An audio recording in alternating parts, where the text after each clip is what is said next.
বিশাল এক দায়িত্বের ভার আমার কাঁধে নিয়ে আপনাদের সামনে দাঁড়িয়েছি। এ দায়িত্ব নিঃসন্দেহে বাংলাদেশ জামাতে ইসলামীর পক্ষ থেকে নয়, এই দায়িত্ব ওই সমস্ত মানুষের পক্ষ থেকে যারা স্বাধীনতার 54 বছরে তিলে তিলে স্বপ্নের জাল বুনেছিলেন যে তারা একটি সাম্য এবং ন্যায় ইনসাফের বাংলাদেশ পাবেন। তারা স্বপ্ন দেখেছিলেন শিশুরা জন্ম নেওয়ার পর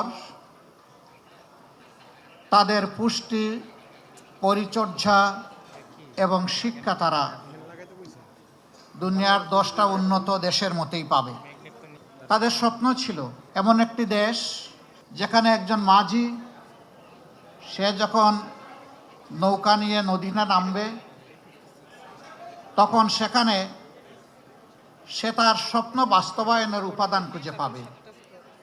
রাষ্ট্র তাকে সহযোগিতা করবে, সমাজ তাকে অভিনন্দিত করবে। স্বপ্ন ছিল একজন কৃষক সকাল থেকে সন্ধ্যা হাড় ভাঙা পরিশ্রম করবে দেশের মানুষের মুখে খাদ্য তুলে দেওয়ার জন্যে, কিন্তু এর বিনিময়ে সে একটুখানি সম্মান পাবে, একটুখানি স্বীকৃতি পাবে। কৃষিক্ষেত্রে সে সরকারের পক্ষ থেকে যৌক্তিক সহযোগিতা পাবে।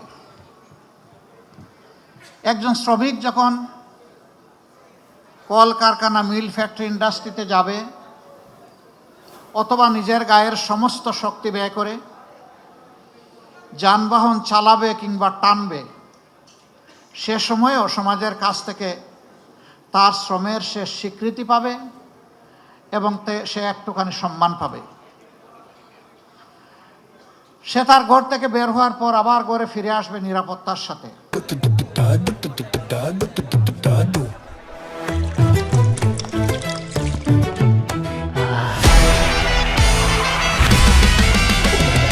আজকে সন্ধ্যা দিবা সোনা গুনিয়া গুনিয়া রে, আজকে সন্ধ্যা দিবা সোনা গুনিয়া গুনিয়া রে, আজকে সন্ধ্যা দিবা সোনা গুনিয়া গুনিয়া রে, আজকে সন্ধ্যা দিবা সোনা গুনিয়া গুনিয়া, আজকে সন্ধ্যা দিবা সোনা গুনিয়া গুনিয়া।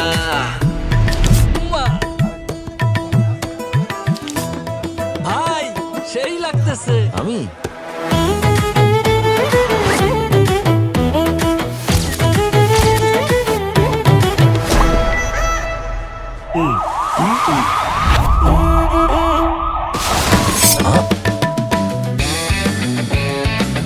অনেক তো হলো। এখন থেকে চাঁদাবাজি কিংবা যে কোনো অন্যায় দেখলে সাথে সাথে ছবি, ভিডিও, ভয়েস কিংবা টেক্সটের মাধ্যমে পাহারাদার অ্যাপে জানিয়ে দিন। ব্যবস্থা গ্রহণ করা হবে মাত্র 24 ঘন্টার মধ্যে। নিরাপদ বাংলাদেশ গড়ার লক্ষ্যে আমরা প্রত্যেকে এক একজন দায়িত্বশীল পাহারাদার। অন্যায় অপরাধের অভিশাপ দূর করার লক্ষ্যে আপনার এবারের ভোটটি হোক দাঁড়িপাল্লার লক্ষ্যে। চলো একসাথে গড়ি নিরাপদ, চাঁদাবাজি মুক্ত নতুন বাংলাদেশ। একজন শিক্ষক যখন তিনি তার সন্তান তুল্য ছাত্রীদেরকে শিক্ষা দেবেন তখন তিনি তার মেধা উজাড় করে তাদেরকে দেবেন। বিনিময়ে তিনি যেমনটা কল্পনা করেন আগামীর বাংলাদেশ, সেরকম তার শিক্ষার্থীরা নিজেদেরকে গড়ে তুলবে। যারা ছাত্রছাত্রী তারা চিন্তা করেছে আমরা মায়ের পেট থেকে জন্ম নিয়েছি, মা যতটুকু পারেন আমাদেরকে শিক্ষা দিয়েছেন, বাকি শিক্ষার পূর্ণতা আমি আমার আপন আঙ্গিনা শিক্ষা প্রতিষ্ঠানে খুঁজে পাব। একজন কুটির শিল্পী তিনি চিন্তা করেছেন আমার তো পুঁজি অল্প, কিন্তু আমি আমার এই পুঁজি দিয়ে আমার দেশ গড়ার কাজে আমার হাতকে আমি এগিয়ে দিতে চাই। বিনিময়ে আমি একটুখানি স্বীকৃতি এবং সম্মান চাই, আমি একটুখানি নিরাপত্তা চাই। একজন মা তিনি চিন্তা করেছেন আমি নারী হিসাবে আমার কর্মক্ষেত্র ভিন্ন ভিন্ন। প্রথমে আমার সন্তানদেরকে আমি ধারণ করেছি, আদরে যত্নে ভালোবাসায় বুকের দুধ দিয়েছি, এরপরে তিলে তিলে তাদেরকে মানুষ করার জন্য আমার সবটুকু দিয়ে আমি চেষ্টা করেছি। আমি চাই আমার সম্মানটা স্বীকৃতিটা একজন মা হিসাবে। আমি চাই আমার সন্তানটা হবে এমন একটি সমাজের নাগরিক যেই নাগরিক আমার সন্তান এবং আমাকে শতভাগ নিরাপত্তা বিধান করবে। একজন সাধারণ নাগরিকের আকাঙ্ক্ষা ছিল কোনো অশুভ শক্তি যদি তার অধিকারের উপরে হাত দেয় তাহলে সে যখন বিচারের আঙ্গিনায় যাবে সেখানে সে ন্যায় বিচার পাবে। আমাদের দেশের মানুষের প্রত্যাশা আকাশচুম্বী নয়, আমাদের দেশের মানুষের প্রত্যাশা খুবই সীমিত। কিন্তু আমরা যদি নিজেদেরকে প্রশ্ন করি, সেই অধিকার, মর্যাদা এবং প্রত্যাশার জায়গাটা আমরা 54 বছরে তৈরি করতে পেরেছি কিনা, নিঃসন্দেহে স্বীকার করতে হবে আমরা পারিনি।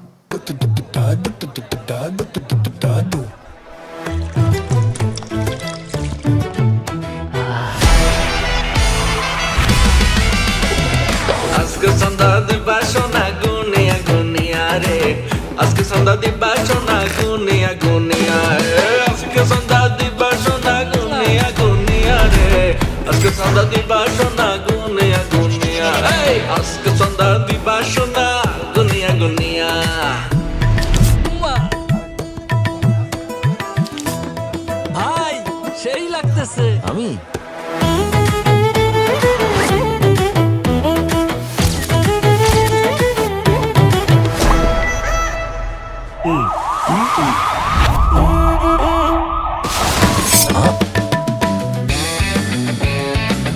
অনেক তো হলো, এখন থেকে চাঁদাবাজি কিংবা যে কোনো অন্যায় দেখলে সাথে সাথে ছবি, ভিডিও, ভয়েস কিংবা টেক্সটের মাধ্যমে পাহারাদার অ্যাপে জানিয়ে দিন।